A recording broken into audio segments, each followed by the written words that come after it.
지난 시간에 마음을 새롭게 하자는 설교 나눴습니다. 내용이 좀 기억나십니까? 굉장히 중요하죠. 우리가 마음을 새롭게 하는 것은 제가 예수 믿지 않는 사람들도 하는 그런 자기 개발이 아니다라고 했어요. 그냥 이렇게 내가 다짐하고 내가 성장해야지 바뀌어야지 뭐 이런 각오가 아니라 그랬습니다. 그런 것이 아니라 우리가 마음을 새롭게 해야 하는 이유가 있는데 그것은 우리의 존재 자체가 예수님 안에서 새로워졌기 때문에 새롭게 될 수밖에 없는 신분이 되었기 때문이다라고 그랬어요. 그러니까 그것이 당연한 것입니다. 그러면서 마음을 새롭게 하는 것은 뭐냐? 이 세대를 본받지 않는 것이다. 즉 이 세대가 살아가는 방식을 우리가 쫓아가지 않는 것이다. 그러면 이 세대는 무엇을 쫓아가느냐?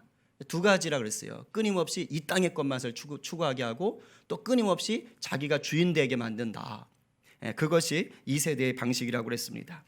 근데 우리는 이 세상뿐이 아니라 무엇을 합니까? 죽음 이후의 세계를 알지요. 영혼을 알고 있습니다. 우리는 반드시 그 영혼을 생각해야 되는 것이죠. 그 영혼이 천국 아니면 지옥인데 내가 천국에서 살고 싶다면 이 땅에서 삶이 굉장히 중요하다는 것이에요. 즉 하나님을 나의 주인으로 삼아야 된다는 것이죠. 그것이 너무도 중요한 것입니다.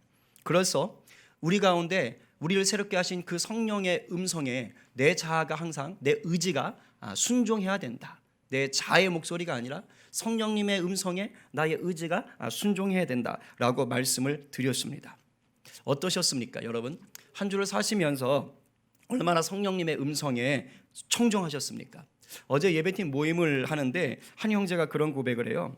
자기가 지난 주에도 이렇게 마음의 갈등 상황이 일어났다는 것입니다. 근데 설교가 딱 떠오르더래요. 마음을 새롭게 하면 변화는 따라오지. 그러면서 자기가 이제 성령님의 음성에 한번 내가 마음을 맞춰보겠다. 그래가지고 해보려고 했대요. 근데 잘 안 되더라. 쉽지 않더라. 이 고백을 하는 거였습니다. 정말 귀하고 솔직한 고백입니다. 맞습니다, 여러분. 우리가 이 세대를 본받지 않고 우리의 마음을 정말 성령님께 순종하며 나가는 게 결코 쉬운 일이 아닙니다.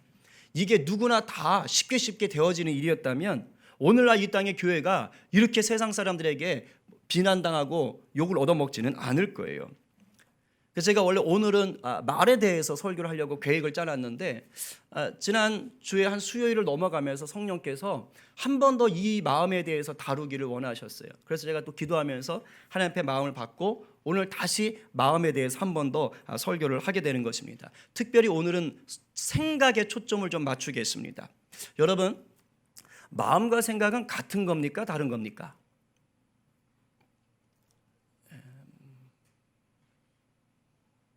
그런 표정으로 저를 보시면 어쩌라는 것입니까? 뭔가 비슷한 거는 알겠는데, 그죠? 근데 똑같아요, 안 똑같아요? 또 아닌 것 같죠? 쉽게 생각하면 이렇습니다. 자, 이제 한번 물어볼게요. 자, 우리가 마음과 생각을 우리 몸에, 마음, 생각할 때 몸에다 이게 가리키거든요. 그때 주로 어디를 하는지를 한번 생각해 보시면 돼요. 내가 내 마음을 너한테 보여줄게. 그럴 때 혹시 발에다가 손대는 사람 있어요? 아니 뭐 뒤통수? 이런 사람 아무도 없어요. 아니면 배에다 손대는 사람 봤어요? 내가 내 마음을 보여줄게 이러면서? 없어요. 내가 내 마음을 너한테 보여줄게 할 때 다 손이 어디로 갑니까? 가슴으로 가요. 내가 내 마음 보여줄게. 다 가슴으로 갑니다. 자, 그런데 이번에는 생각에 대해서 얘기할 때 생각에 대해서 내 생각을 말해줄게. 네 생각을 말해봐. 이런 거 할 때 손이 어디로 갑니까? 발로 갑니까? 배로 가요? 다 어디로 가죠, 대부분? 머리 중에서도 어디로 갑니까? 요 눈썹 요쪽 옆에. 주로 이쪽으로 가요. 이쪽으로 합니다. 이제 조금 더 그 서구 물을, 우리 규성이 형제 막 이렇게 하면서 나는 좀 더 위로 갑니다. 막 이렇게. 조금 더 이제 서구 물을 먹으신 분들은 이제 이렇게 가죠. 턱 밑으로, 그죠? 생각하는 삶을 로댕이 생각하는 사람처럼. 이렇게. 근데 제가 아직까지 살면서 생각을 이렇게 몸에 지칭할 때 뭐 배에다 대거나, 그죠? 뭐 발에다 대거나 엉덩이 대는 사람, 이런 사람 못 봤습니다. 무슨 말일까요? 마음과 생각이 비슷한 듯 하지만 우리는 이미 본능적으로 이게 다르구나라는 것을 알고 있는 거예요. 직감적으로 뭔가 다르다, 역할이 다르다라는 것을 알고 있습니다. 국어 사전을 찾아보면 이런 미묘한 차이를 좀 느낄 수 있습니다. 마음을 다음 사이트에서 이제 국어 사전에 찾아보면 이렇게 떠요. 마음을 딱 치면은 기본 의미는 감정이나 생각, 기억 따위가 깃들이거나 생겨나는 그다음 뭐라고 써 있어요? 곧. 이걸 기억하세요. 자, 생각도 들어있는데 곧. 자, 그다음 두 번째가 무엇을 하고자 하는 뜻, 의지적인 것이 있는 거죠. 그죠? 그리고 이제 생각을 딱 쳐보면 이렇게 되어 있어요. 헤아리고 판단하고 인식하는 것 따위에 뭐라고요? 정신작용, 두뇌 작용인 거예요. 그리고 경험해보지 못한 사물이나 일을 머릿속으로 그려보는 거예요. 상상인 거죠. 또 무엇을 하기로 마음속으로 작정하거나 각오한다. 이걸 봐도 딱 알겠지만은 이미 마음의 뜻 속에 생각이라는 단어가 들어있어요. 또 생각의 뜻 속에도 마음이라는 단어가 들어가 있습니다. 무슨 말이에요? 우리가 비슷하다라고 여기는 게 이것 때문에 그래요. 즉 마음과 생각은 둘 다 같이 얽혀 있습니다. 때려야 뗄 수가 없는 관계예요. 근데 구태여 차이를 들자면 마음은 약간 장소의 개념이 있어요. 아까 무슨 곳이라고 그랬잖아요. 그러니까 우리가 생각할 때 어떤 공간, 어떤 틀, 어떤 토양, 어떤 땅 이런 걸로 주로 느낌이 오는 겁니다. 이에 반해서 생각은 뭐냐면 머릿속의 활동과 관련이 있어요. 내가 무언가를 따지고 무언가 이해하고 무언가를 상상하고 무언가를 결정하는 것들, 그런 행위들, 머릿속에 그런 행위들과 관련이 있는 거죠. 좀 더 우리가 좀 이렇게 이미지로 생각한다면 마음이 어떠한 밭이라면, 그래서 너 마음밭이 좋아야 돼 이런 거 하잖아요. 마음이 어떤 땅이라면 생각은 그 땅 위에서 올라오는 어떤 줄기라든가 또는 그 땅 위에 떨어지는 씨앗 같은 것일 수 있습니다. 그러니까 이런 식으로 생각하면 돼요. 근데 제가 지금 왜 이 마음과 생각을 이렇게 좀 비교하면서 얘기를 하느냐, 잘 들어야 돼요.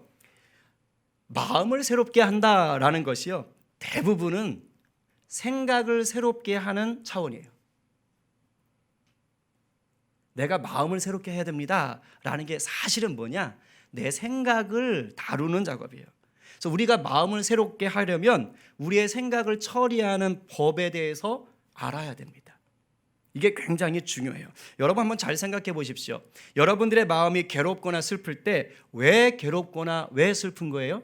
그건 있잖아요. 어떤 상황에 대해서 내가 괴로워, 내가 슬퍼라고 생각을 하기 때문이에요. 여러분의 마음이 분노가 올라오고 짜증이 올라올 때가 왜 그렇습니까? 어떤 상황이 딱 닥쳤을 때 그것에 대해서 내가 억울해, 아니면 수치스러워, 아니면 가소롭군, 이런 것들이 생각되어지는 거예요. 그러니까 나도 모르게 이 감정적으로 분노라든가 화가 올라오고 짜증이 올라오는 거예요. 근데 이 생각은 생각만으로는 활동이 안 돼요. 반드시 무엇과 관련이 있습니까? 마음과 연결이 되어 있어요. 제가 그랬죠. 때려야 뗄 수가 없다라고. 조금 오늘 공부하는 것 같을 수는 있는데 양해하시고 한번 주의 깊게 들어보시기 바랍니다.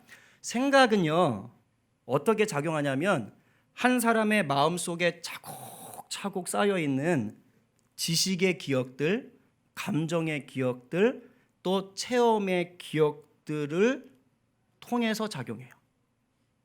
그 사람 마음속에 이미 담겨져 있는 차곡차곡 쌓여있는 지식의 기억들, 체험의 기억들, 감정의 기억들을 통해서 생각이 작용하게 되어 있습니다. 특히 어릴 때 그 사람의 마음에 쌓인 지식의 기억, 감정의 기억, 체험의 기억이 사람의 생각에 커서도 굉장히 많은 영향을 줍니다. 이건 제 견해가 아니고 실제적으로 심리학이나 뇌과학이라든가 상담학에서 그렇게 어릴 때 환경을 중요하게 여기는 이유가 그것 때문이에요. 그래서 상담 같은 거 하면 다 그 가게 지도 다 그리잖아요. 다 이유가 있습니다. 어릴 때 프로이드가 그렇게 중요한 게 뭡니까? 어릴 때예요. 굉장히 그 속에 쌓여 있는 것들이 생각에 많은 영향을 미칩니다. 근데 우리 마음에 쌓인 이 지식의 기억, 감정의 기억, 체험의 기억이 비슷한 게 강하게 똘똘 뭉쳐 있잖아요. 유사한 것들이 강하게 똘똘 뭉쳐 있다. 그게 성경에서 말하는 견고한 진이에요.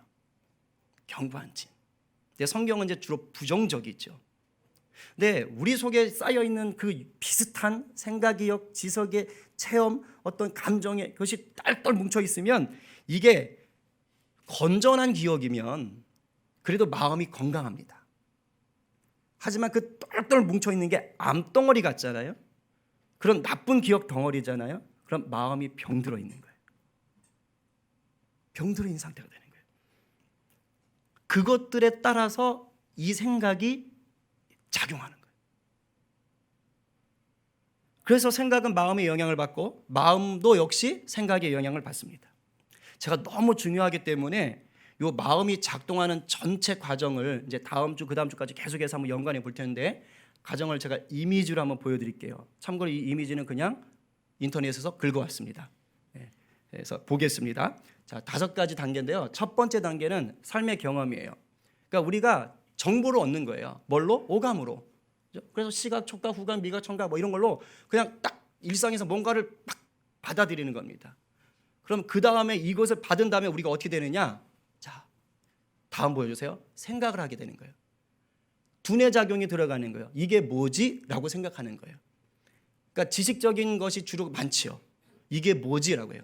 그럼 그렇게 생각하는 순간 그 다음 보여주세요. 우리 마음속에, 저 마음 열려있지요? 우리 마음속에 잔뜩 쌓여있는 지식의 기억들, 체험의 기억들, 감정의 기억들을 하고 그걸 끄집어내는 거예요. 같이 작용하는 거예요. 그래서 만나가지고 내 속에 있는 것이 지금 받아들인 그 생각과 어떻게 연관이 되는지가 버무려지는 겁니다. 그럼 그 다음에 다시 뭐가 나올까요? 생각을 하게 되는 거예요. 내가 받아들인 저 정보들은 지금 내 마음속에 있는 기억들과 부딪혀서 어떠한 결과물로 빚어졌는가가 나오는 거예요. 똑같은 걸 봐도 다 다른 거예요. 그리고 그 다음에 뭐가 되는 겁니까? 이제 표현되는 거예요. 대부분은 말로. 말하는 게 잘 안 되는 사람은 페이스북이나 카카오스토리 글로, 그렇죠? 아니면 표정으로 금방 나타나죠. 그리고 좀 더 강한 사람은 액션, 행동으로 보여지는 것입니다. 요거예요. 예수 믿든 안 믿든 사람의 마음과 생각은 이런 식으로 드러나요. 자, 그러면 제가 이제 이 단계를 가지고 한번 다시 설명을 드리겠습니다. 자, 첫 번째, 아까 그림 기억하시죠? 자, 우리가 일상을 살면서 오감을 통해 어떤 정보를 얻어요. 자, 제 예를 들면 이런 겁니다. 제가 오래전에 제 아내와 함께 선생 김봉두라는 영화를 봤습니다. 혹시 보신 적 있으세요? 선생 김봉두라는 영화를 봤는데 한 아이가 자기 부엌에서 라면을 막 끓여 먹는 장면이 있었어요. 근데 선생 김봉두가 그 비 오는 날인데 그 아이 집에 부엌에 딱 문 열고 들어와 가지고 너 이 자식 선생님한테 잘못한 거 있어 없어 막 하면서 막 그 쌀에 그 해가지고 애를 막 때리는 겁니다. 이제 그 장면이었어요. 저는 그 장면을 지금 눈으로 봤고 귀로 들었어요. 시각과 청각으로 그 장면을 저의 정보로 받아들였습니다. 자, 그러고 두 번째가 뭐였지요? 그 정보에 대해서 생각한다 그랬지요. 그러면 이제 저는 그 장면이 어떤 상황인지를 생각하는 겁니다. 그 장면이 뭐였냐면 이 돈봉투 좋아하는 김봉두가, 촌지 좋아하는 김봉두가 서울에서 봉투 좋아하다가 쫓겨난 거거든요, 시골로. 그런데 이 라면 끓여 먹던 아이가 야, 우리 선생님이 촌지를 좋아하시는구나. 그래가지고 그 가난한 애인데, 정말 가난한 애인데 어떻게 돈을 막 그냥 100원씩 구해가지고 그 몇 푼을 마련한 거예요. 그래가지고 그걸 우리 선생님 떠나가면 안 돼. 시골에 선생님 한 분밖에 없는데 학교 없어지면 안 돼. 우리 선생님을 꼭 붙잡아야 돼. 그런 마음으로 애가 그 돈 몇 푼 마련해서 김봉두 선생 집에다가 문에다 이렇게 꽂아놓고 왔던 거죠. 그러니까 이제 그 선생이 그걸 안 거예요. 그래서 그 촌지를 들고 자기가 쉽게 말하면 우리식으로 말하면 회개를 한 겁니다. 내가 나쁜 선생이었구나. 내가 악질 선생이었구나. 내가 애한테 못할 짓을 했구나. 이제 그 생각을 하고 미안한 마음에 그 아이 집으로 온 거예요. 근데 애가 가난하니까 먹을 게 없으니까 혼자서 그 라면을 끓여 먹고 있는 거죠. 부엌에 쭈그리고 앉아서. 그걸 보고 이제 와가지고 너희 자식아 막 하면서 막 나중엔 끌어안고 우는 장면이었어요. 그래서 제가 이제 생각한 뭐냐, 선생 김봉두가 양심의 가책을 느끼고 있구나. 그리고 지금 선생다운 선생으로 거듭나고 있는 장면이구나라고 생각을 하는 겁니다. 이게 두 번째예요. 자, 그런데 그 장면이 제 마음속에 있는 지식의 기억, 체험의 기억, 감정의 기억과 어떻게 이제 만났느냐, 이렇게 된 거예요. 제가 그 영화를 볼 때는 제가 학교 선생을 하고 있을 때였습니다. 학교 선생을 한 지 얼마 안 될 때예요. 그리고 저는 담임이었어요. 제가 맡고 있는 아이들이 있었습니다. 근데 저희 반에도 정말 가정 형편이 어려운 아이들이 여럿 있었습니다. 그러면 이제 그 아이들의 얼굴들이 다 떠오르는 거예요. 그리고 뭐 이건 제 자랑 아니니까 오해하지 말고 들어주십시오. 한 아이가 항상 실리아를 꺾어 신고 다녔어요, 뒤를. 그러다 학생부 선생님한테 되게 혼났어요. 걔 목사님의 딸이기도 했는데 굉장히 모범생이거든요. 그러니까 실리아 꺾어 신고 다닐 만한 애는 아닌데 왜 그러나? 그래서 내가 너 왜 그러냐 그랬더니 실리아를 못 산다는 거예요, 돈이 없어서. 그래서 꺾어 신고 다닐 수밖에 없었다. 그래서 혼났다. 그래서 제가 너무 마음이 아파서 그날 제가 밑에 내려가서 실리아를 하나 사가지고 걔한테 준 적이 있어요. 이제 그런 기억들. 그리고 이제 저 역시도 고만한 아이 때 그 라면 끓여 먹던 아이 그 시절에 참 많이 어려웠었고, 자 이런 것들이 막 이제 복합적으로 제 속에 있는 것들이 막 복합적으로 어울려서 그 장면하고 이제 섞여버린 겁니다. 자 그렇게 돼서 이제 또 다른 생각을 만들어내는 거예요. 네 번째가 또 다른 생각. 이게 뭐냐면 두 번째 생각이 인풋이라면 지금 이 네 번째 생각은 아웃풋이에요. 일종의 내가 판단하거나 결정하는 것이죠. 제가 그래서 그 장면과 제 마음속에 있던 것들이 버무려지면서 엄청난 감동으로 다가왔어요. 그래서 제 안에 어떻게 했냐면 맞아. 선생은 저래야지. 촌지나 밝히면 안 되지. 정말 아이를 사랑해야 돼. 그리고서는 예수님이 나에게 저런 선생 되라고 나를 부르신 거야. 맞아. 주님의 은혜지. 주님 감사해요. 저도 저런 선생 꼭 되겠어요. 선생다운 선생 되겠어요. 이런 마음이 또 들은 거예요. 이제 이렇게 바뀐 거죠. 그러면은 네 번째가 끝나고 다섯 번째가 뭐였지요? 표현이지요. 어떻게 됐을까요? 제가 어떻게 됐을까? 1번 인상 썼다. 2번 다 나가 소리쳤다. 3번 울었다. 몇 번일까요? 4번? 제가 제 아내가 옆에 있는데요, 진짜 펑펑 울었습니다. 펑펑 울었습니다. 펑펑 울었어요. 왜냐? 제 속에 있던 것들이 딱 섞인 거예요. 섞여가지고 혼자 이제 뻥튀겨진 것이죠. 그래가지고 나를 선생으로 불러주신 하나님의 은혜, 나의 어릴 적 가난했던 그 어려웠던 시절, 또 제자들에 대한 선생으로서 이 사명감, 막 이게 정말 전조 비빔밥처럼 잘 비벼져가지고 눈물의 폭탄이 되어서 터져 나왔던 겁니다. 그러면서 내 마음에 결단이 일어난 것이죠. 주여 저를 써주소서. 그러면서 이제 눈물로 표현이 된 거예요. 자, 그런데 제 옆에서 같은 영화를 똑같이 봤던 제 아내는 어땠을까요? 같이 울었을까요? 천만의 말씀입니다. 물론 제 안에도 눈물은 있지만 천만의 말씀입니다. 펑펑 울던 저를 도무지 이해할 수 없다는 듯이 이 남자가 왜 이래? 창피해 죽겠네. 이러면서 굉장히 난처하게 긍휼한 마음으로 저를 쳐다보셨습니다. 왜일까요? 마음속 기억이 달라서 그래요. 저와 제 아내의 마음속 기억이 다른 거예요. 그 마음속에 쌓여있던 것들이 다른 거예요. 그래서 똑같은 정보를 봐도 서로 반응하는 것이 다른 것입니다. 만약에 모르긴 몰라도 제 그 영화관 앞자리에 어릴 때 너무너무 가난해서 삼시세끼 라면만 먹은 분이 있다면 아마 그 장면 볼 때 굉장히 고통스러웠을 거예요. 아마 제 뒷자리에 선생님한테 매일 맞고 욕만 얻어먹었다. 학교 다닐 때 칭찬받았던 적은 하나도 없다. 선생님의 사랑 느꼈던 적은 하나도 없다. 그런 분이 아마 그 장면을 봤다면 아무런 감동이 없었을 것입니다. 그 속에 들어있는 것들이 반응하게 되는 거예요. 똑같은 것입니다. 이렇듯 사람은 마음의 상태에 따라 같은 상황에도요, 전혀 다른 생각, 전혀 다른 표현을 하게 되는 거예요. 결국 이 마음을 새롭게 한다는 건요, 이 왔다 갔다 하는 이 생각을 다루는 일입니다. 제가 지난 시간에 마음을 새롭게 한다는 게 뭐라 그랬어요? 예수 안에서 새롭게 된 피조물이 성도다운 마음을 품는 거라 그랬잖아요. 이것을 위해서 우리가 반드시 성령님의 음성에 내 의지가 순종하는 거라 그랬잖아요. 이 내 의지가 순종하는 것, 이게 바로 뭐냐? 내 생각을 다룬다는 거예요. 내 의지가 내 자아의 목소리가 아니라 성령님의 음성에 내가 순종하겠습니다 라는 것이 내 속에 일어난 수많은 생각들을 누구 것으로? 성령님의 것으로 내가 다뤄가는 것입니다. 우리가 예수를 믿고 거듭난다고 해도요, 우리 마음속에 쌓여있는 수많은 기억이나 견고한 진은 한순간에 없어지는 게 절대 아닙니다. 절대 아니에요. 우리가 예수 믿고 거듭난다는 얘기는 우리의 영이 새로워지는 것입니다. 우리 마음속에 깊이 담겨있는 그 기억들이라든가 딱딱해진 경관치는 안 없어져요. 우리의 무의식 속에 남아있든 우리의 의식 속에 남아있든 그대로 우리 마음속 어딘가에는 다 쌓여 있는 것입니다.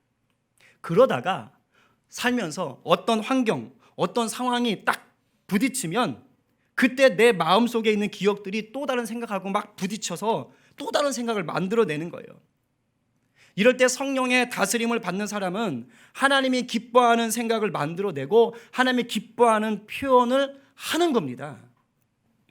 하지만 여전히 생각이 자기 자아의 목소리에 순종해 버리면 그러면 이 마음속에 있는 나쁜 것들 속에 영향을 받게 되는 순간 하나님이 기뻐하지 않는 곳으로 가는 거예요. 그렇게 표현을 해버리는 것입니다. 근데 이걸 누가 조장하느냐? 마귀가 조장을 해요. 예수 안 믿는 사람은 그렇다고 쳐도 예수 믿는 우리도 생각할 때 내가 왜 이러지 할 때 있잖아요. 아무리 생각해도 이건 아니야. 하나님 기뻐하시는 게 아니야. 근데 내가 왜 이럴까? 마귀가 자꾸 그렇게 우리를 만드는 거예요. 마귀는요, 우리가 하나님의 자녀답게 생각하고 평강과 기쁨을 누리며 승리하는 것을 싫어해요. 싫어합니다. 근데 마귀는 이건 못해요. 우리가 예수님을 믿고 거듭났잖아요. 거듭난 우리를 다시 지 손아귀로는 못 가져가요. 왜? 예수님이 우리를 보호하시기 때문에. 이건 안 됩니다. 대신 뭔 할 수 있느냐? 자꾸 우리의 생각 속에 마귀가 장난질을 쳐서 우리 스스로 내가 구원받은 것을 의심하게 만들고 내가 얼마나 존귀한 자녀인가를 의심하게 만들고 스스로 자꾸 무너지게 만들어요. 마귀는 우리를 빼앗아갈 수 없어요. 주님이 강권적으로 지키세요. 변함없이 신실하신 하나님이라고 우리가 고백했잖아요. 하나님이 우리를요 중간에 내어치실 거면 미쳤다고 자기 아들까지 죽이셨겠어요? 그렇지 않아요. 하나님의 사랑은 절대 변함없어요. 단지 마귀가 우리의 생각 속에 그 생각 속에 자꾸 들어오는 것입니다. 근데 마귀가 이 장난이 가능한 이유가 있어요. 왜냐하면 마귀가 영적인 존재라 그래요. 마귀는 영적이기 때문에 우리 마음속에 뭐가 쌓여 있는지를 다 아는 겁니다. 어떤 쓴뿌리가 있는지, 어떠한 상처가 있는지, 어떠한 경관진이 있는지를요 마귀도 다 알아요. 그래서 어떤 상황을 만날 때 어떤 마음속 상처나 쓴뿌리, 경관진이 올라와서 이 나쁜 생각과 부딪히면 어떤 작용을 할 거라는 것을 마귀가 다 알고 있는 것입니다. 그래서 그런 생각들을 자꾸 툭툭 던져주는 거예요. 왜? 우리 속에 어떤 게 있는지 알거든요. 그러니까 일종의 뭐냐면 미끼를 던지는 거예요. 미끼를. 걸려들어라. 그러니까 내 안에 이 마음 상태가 완전히 다스려지지 않으면, 성령님에 의해서 완전히 굴복되어지지 않으면 자꾸 무너지는 거예요. 이게 아닌데, 이러면 안 되는데 하면서도 무너지는 겁니다. 대표적인 사람이 누군지 아세요? 가룟 유다예요. 학자들 중에는 가룟 유다가 예수님을 판 이유를 정치적으로 해석합니다. 그러니까 예수님이 세상 나라의 왕이 되어가지고 로마를 정복하고 이스라엘을 좀 이렇게 건재하게 세워야 되는데 그게 아니었으니까 배신당했다. 그래서 팔아버리자 이렇게 했다고 해요. 근데 성경에 그런 얘기 없습니다. 성경에는 오히려 이렇게 얘기하고 있어요. 요한복음 12장 4절부터 6절까지입니다. 우리 한번 같이 읽어볼까요? 자, 시작. 그중 하나로서 예수를 잡아줄 가룟 유다가 말하되 이 향유를 어찌하여 300데나리온에 팔아 가난한 자들에게 주지 아니하였냐 하니 이렇게 말하면 가난한 자들을 생각함이 아니요 그는 도둑이라 돈기를 막고 거기 넣는 것을 훔쳐가미러라. 이거 아멘 하면 좀 그렇습니다. 여러분 5절 보세요. 겉으로 보면 가룟 유다는요 굉장히 가난한 사람들을 생각해주는 의인입니다. 그거 팔아가지고 가난한 사람들 주면 몇 명을 살릴 수 있는데 굉장한 의인이에요. 근데 그 마음 상태는 어떻지요? 돈깨를 훔쳐가는 도둑이었다라고 되어 있어요. 가룟 유다는 12제자 중에 재정부장입니다. 격리 담당이에요. 그래서 그 사람 수중에는 늘 돈이 있었습니다. 근데 그 돈을 잘 관리하는 자가 아니라 그 돈을 탐하는 자였어요. 늘 돈을 탐하는 자였어요.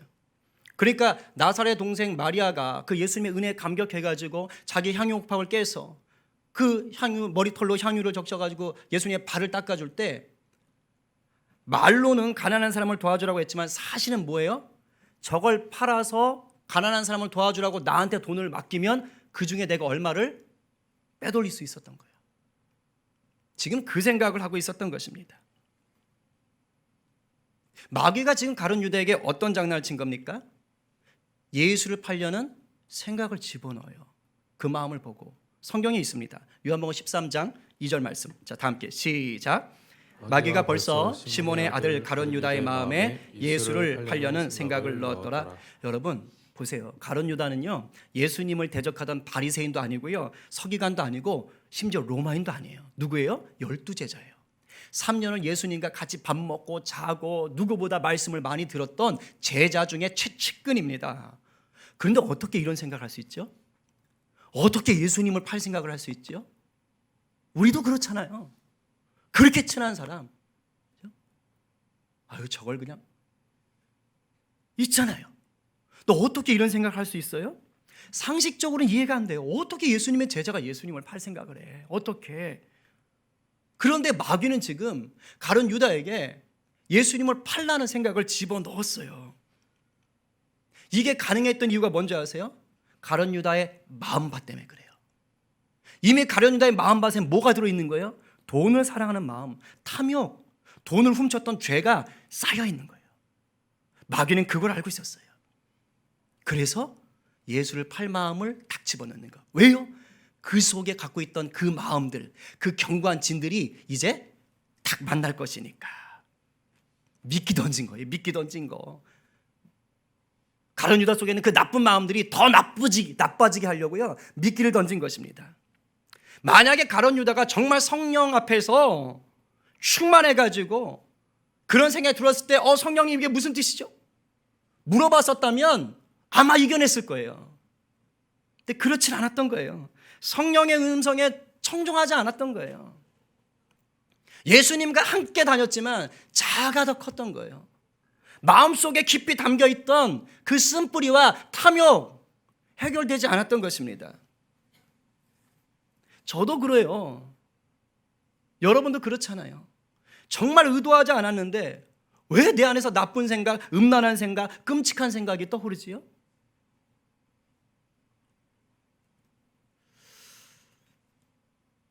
저도 놀랄 때가 있어요. 내가 미쳤나? 목사가 왜 이래? 맨날 사랑하게 해주세요 라고 기도하는데 내가 왜 이래? 막 뜬금없이 튀어나와요. 제가 오늘 말씀을 준비하면서 기도하는 가운데 그것을 알게 됐습니다. 그게 뜬금없이 튀어나온 게 아닙니다. 그게 내 마음속 어딘가에 쌓여 있었던 어떤 대상에 대한 부정적인 지식, 아니면 내가 어릴 때 갖고 있던 상처, 쓴뿌리, 이런 것들이요 다 숨겨져 있다가 그것까지 부딪히는 거예요. 마귀가 그러니까 어떻게든 나를 넘어뜨려야 되기 때문에 그냥 마귀는 잠도 안 자. 그러니까 그냥 툭툭 던지는 거예요. 그러니까 우리가 살 때 나한테 왜 이런 생각이 들어오지?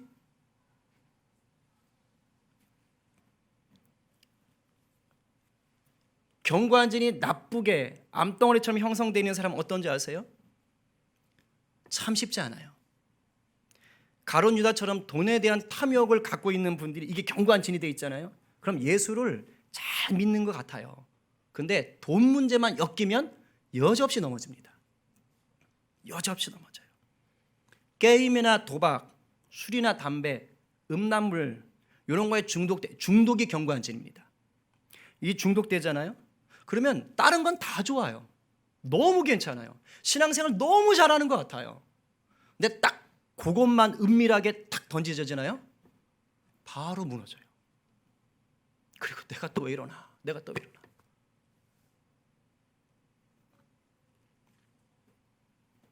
이렇게 두 가지가 같이 가야 되는 거예요. 첫 번째는 생각을 다뤄야 되고요, 끊임없이 이 마음을 다뤄야 되는 거예요. 부모나 친구들에게 상처나 배신감을 받아서 그것이 견고한 진이 된 사람들이 있어요. 이런 부분들은요 관계에서 굉장한 어려움을 겪습니다. 굉장한 어려움을 겪습니다. 그래서 어떤 상황을 만날 때 이 견고한 진을 딱 건드리잖아요. 그럼 여지없이 나쁜 생각 또는 성령을 근심하게 하는 생각으로 이게 네 번째 생각이죠. 아웃풋이 되어버리는 거예요. 근데 감사한 게 있습니다. 우리가 감사한 게 있어요. 예수를 믿는 자는 성령님이 그냥 두지 않으셔요. 반드시 성령님의 생각을 같이 넣어주세요. 우리의 생각 가운데 마귀가 장난질을 칠 때 성령님이요 같이 역사하세요. 그래서 성령의 생각들을 끊임없이 알려주십니다. 이게 은혜인 거예요. 로마서 8장 27절 말씀 다 함께 시작. 마음을 살피시는 이가 성령의 생각을 아시나니 이는 성령이 하나님의 뜻대로 성도를 위하여 간구하심이니라. 제가 이 말씀 너무 잘하는데 너무 은혜 받았어요. 오늘 이 맥락 속에서 말씀을 증거하다 보니까 저게 얼마나 큰 은혜이냐. 마음을 살피신 우리 하나님께서 삼위일체신 성령의 생각을 아셔서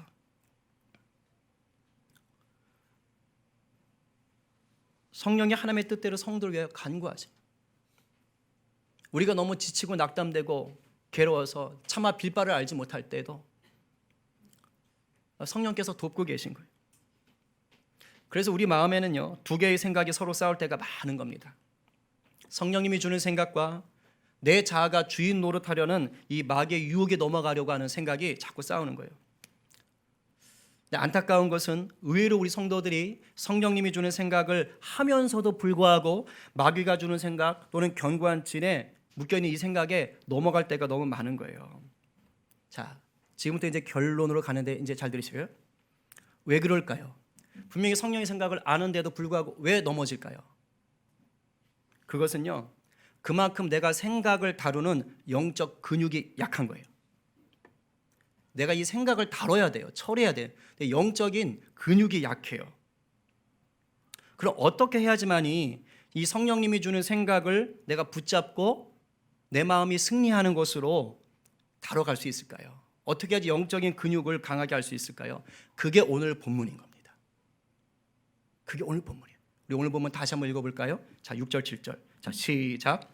아무것도 염려하지 말고 다만 모든 일에 기도와 간구로 너희 구할 것을 감사함으로 하나님께 아뢰라. 그리하면 모든 지각에 뛰어난 하나님의 평강이 그리스도 예수 안에서 너희 마음과 생각을 지키시리라. 아멘. 우리의 마음과 생각을 지켜준다고 하셨지요? 믿으시지요? 믿으시죠? 네. 우리가 마음을 새롭게 하는 것은 지난주 말했지만 우리가 할 일이에요. 내가 할 일입니다. 여러분이 할 일이에요. 그러나 우리가 마음을 새롭게 하는 내가 할 일을 잘 감당하려면 성령님이 반드시 도우셔야 돼요. 하나님의 평강이 우리의 마음과 생각을 지켜주실 때에만 우리가 우리의 마음을 새롭게 하는 일을 잘 감당할 수가 있습니다. 그러려면 어떻게 하냐? 평소에 내 영적인 근육을 탄탄하게 키워야 되는 거예요. 그럼 영적 근육을 탄탄하게 키우는 이 영적인 헬스장이 뭐냐? 그 트레이닝 코치가 뭐냐? 6절 말씀인 거예요. 6절 말씀. 다시 읽어봐요. 6절만. 시작. 아무것도 염려하지 말고 다만 모든 일에 기도와 간구로 너희 구할 것을 감사함으로 하나님께 아뢰라. 그러면이 나오는 거예요. 쉽게 말하면 삶의 모든 것을 하나님께 맡기고 감사함으로 기도하는 훈련을 하라는 것입니다. 여러분, 무엇보다 기도가 중요합니다. 무엇보다 기도가 중요해요. 기도는요 생각으로 되는 게 아닙니다. 기도는 기도를 해야 들어요. 기도는 반드시 기도로 훈련하는 것입니다. 근데 처음부터 잘하지 않아요. 처음에 저요 5분도 기도 못했어요. 처음에 저 기도할 때 다 내 만족 위해서 기도했어요. 제가 높아지는 걸 위해서 기도했습니다. 제 욕심을 구하는 기도했습니다. 저 기도할 때 모든 염려 다 못 맡겼어요. 저 기도할 때 감사함으로 기도함 가운데 나가지 못했어요. 그러나 계속 기도했습니다. 처음에는 맡겨지지도 않고 마음엔 계속 조급함이 있고 힘들고 감사는 무슨 감사? 분노와 불평과 짜증이 일어나요. 그런데 저는 말씀은 믿었어요. 그리고 그냥 기도하는 거예요. 근데 신기하죠? 기도의 깊이가 더해지면 더해질수록 기도의 깊이가 더해지면 더해질수록 바뀌어요. 어제까지 안 됐던 감사가 나오기 시작하고요. 그저께까지 안 됐던 그 염려에 붙잡혀 있던 생각이 바뀌어요. 신기한 것은 염려가 없어요. 사라져요. 왜일까요? 기도하면서 성령의 도우심을 공급받는 거예요. 성령의 보호하심과 성령의 강건케 하심을 경험하게 되는 거예요. 그러니까 하나님의 평강이 저를 주장하는 게 느껴지는 것입니다. 마음과 생각이 성령의 음성에 순종할 수 있는 근육이 막 붙는 거예요. 여러분, 창문 하나 닫으면 비바람을 안 들어오게 할 수 있어요. 지금 막 비바람이 막 들치고 있어요. 창문만 닫으면 그거 안 들어와요. 그죠? 그런데 아파트에 큰 베란다 창 있죠? 그거 하경이가 닫을 수 있을까요? 없을까요? 못 닫지요. 할인이 닫을까? 왜 그러죠? 힘이 없는 거예요. 창 하나 닫을 힘이 없으면 비바람이 부는 거를 창 닫으면 막을 수 있다는 걸 알아도 창을 닫을 힘이 없으면 비바람을 막지 못해요. 성령님이 주는 생각이 올라와요. 그건 아니다. 내가 기뻐하지 않아. 근데 이걸 영적으로 내가 다룰 힘이 없어요. 이 생각을. 그럼 내 자의 소리에, 내 마음 깊이 담겨진 견고한 진의 소리에 그냥 무너지는 거예요. 그리고 후회해요. 왜요? 근육이 없어요. 영적 근육이 없어요. 영적 근육을 키우는 건 기도하는 겁니다. 말씀 아무리 봐도요, 영적 근육이 키워지지 않아요. 말씀은 방향입니다. 내가 어디로 가야 되는지를 알려주는 방향이에요. 달려가게 하는 힘, 강하게 뛰쳐나가게 하는 힘은 기도에서 나와요. 처음에는 염려 붙들어 매는 거 어려울 수 있어요. 감사하는 것 어려울 수 있어요. 그러나 그런 것까지도 맡겨가면서 정말 주님만 바라보고 주님만 붙잡고 정말 약복강의 야곱처럼 하나님, 나 복 주지 않으면, 나 하나님 안에서 승리하게 하지 않으면 나 안 놀래요. 오늘 5분밖에 기도 못해요? 그럼 5분 하세요. 내일 6분 하세요. 단순히 오래 기도했다는 게 좋은 게 아니지만 기도의 깊이가 깊어질수록 일반적으로 기도의 시간도 늘게 돼 있어요. 집에서 기도 잘 안 되시면 교회 오세요. 어쨌든 기도하는 시간 있잖아요. 정리합니다. 마음과 생각을 지켜 마음을 새롭게 하는 데 승리하고 싶으십니까? 하나님께 맡기고 감사함으로 기도하시는 훈련을 날마다 부지런히 하시길 바랍니다. 이것이 주님을 온전한 주인으로 삼고 우리 주님과 친밀함을 누리는 훈련이에요. 하루, 한 달, 1년, 10년 기도의 깊이가 쌓일수록 우리 속에 있는 견고한지는 무너지고 쓴뿌리가 옮으는 제거됩니다. 생각을 다스리지 못하면 마음을 새롭게 할 수가 없습니다.